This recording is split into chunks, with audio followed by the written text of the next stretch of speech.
মৰমৰ বন্ধু বান্ধৱীসকল, অসমীয়া সাধু কথালৈ সকলোকে স্বাগতম জনাইছোঁ। জেৰিয়ে শুই আছিলে, মূৰত টুপি এটা পিন্ধি। মোৰ মনটো খুব ভাল লাগিছিলে। মিনিক লগ পাম বুলি সি গান গাই আছিলে। জেৰিৰ খং উঠিছে, শুব পৰা নাই, কাণত একদম আৱাজত থাকিব পৰা নাই। কাণত সোপা দিয়ে উপায় নাপায় মূৰত গাৰুটো লৈ শুই আছিলে। মোৰ গানৰ আৱাজ শুনি পিছুৱাই পিছে তাত বিচনাখন টানি লৈ পিছুৱাই পিছে ধপকৈ পৰি থাকিল নহয়। একদম পৰি তাৰ আৰু জঁপিয়াই আছে। জেৰিয়ে জঁপিয়াই একদম মূৰৰ ওপৰতে পৰি গ'ল ফুলৰ টাবটোত। মই ভয়তে দৌৰ মাৰি গছত খুন্দা মাৰি দিলে। তাৰপিছত মোটো ভাই আৰু খং উঠি একদম তমক খাবলৈ কামুৰিবলৈ আহি গ'ল। পলাই দৌৰি গ'ল আৰু জেৰিক খং উঠি আজি তমক দিম ঠিকছে বুলি ভাবি আছে। তমে ভাবিছে আজি জেৰিক মাৰিম বুলি। জেৰিক কামোৰ মাৰি ধৰিলে। জেৰি আৰু পলাই জেৰি আৰু এটা ৰুমত সোমাই গ'ল। তমৰ মনে সোমাল। পিছত তাত আছিলে মোটো ভাই। তাৰপিছত গৈ তাই লিখিছে জেৰিয়ে মোটো ভাইক টানি লৈ আহিলে তম বুলি ভাবি। মোটো ভাই আকৌ দোষ্ট হয় জেৰি। তমে পলাইছে, মোটো ভাইয়ে খেদিছে। পলাওঁতে তমে ৰাস্তাতে মিনিক লগ পালে। মিনিক আৰু মৰমতে চুমা এটা খাই দিলে একদম টপককে।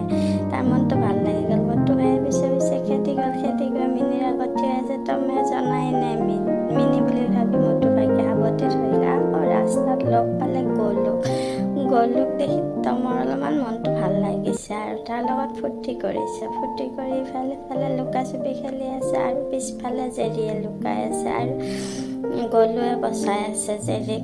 খং উঠিলে তমৰ শেষত খং উঠি গলুকে দিলে ঠেকেচ মাৰি আৰু জেৰিয়ে আহি তমক পিটি আছে। ইফালে পিটিছে তমে এবাৰ ধৰি ভাবিছে ঠিকছে দিম জেৰিক। এবাৰ তমে একদম লাঠিডাল লৈ ভুলতে মোটো ভাইকে পিটি দিলে। মোটো ভাই এনে আৰু ইমান শকত।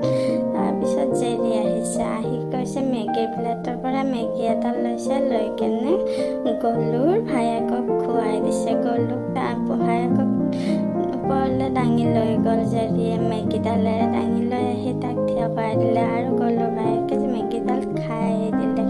তমে গলুৰ ভায়েকে গৈ কেনে জেলিৰ টেমাতে মাৰি দিলে জাপ। তাৰপিছত এইবাৰ জেৰিয়ে গলুৰ ভায়েকক লৈ একদম গাখীৰত ডুবাই দিব খুজিলে আৰু পুতলা এটাৰ টুপি পিন্ধি এবাৰ মাৰ্চ পাছ কৰিব ধৰিলে জেৰি আৰু গলু ভায়ে। দুইটাই মাৰ্চ পাছ এক দো এক কৰি আগবাঢ়ি গৈ আছে। এক দো তাৰপিছতে আৰু কি কৰিছে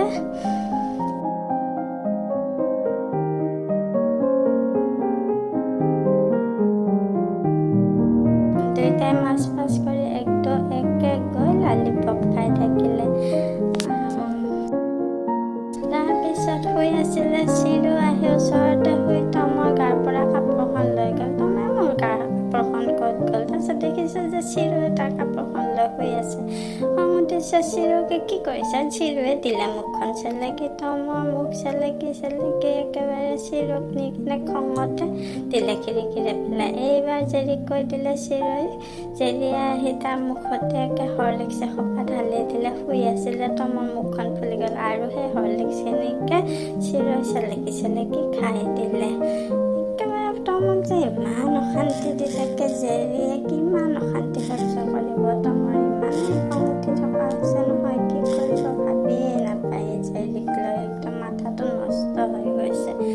খং উঠি ভাবিলে যে চিৰুক গাখীৰকে আনি দিওঁ। তমে এক প্লেট আনি গাখীৰ আনি দিলে।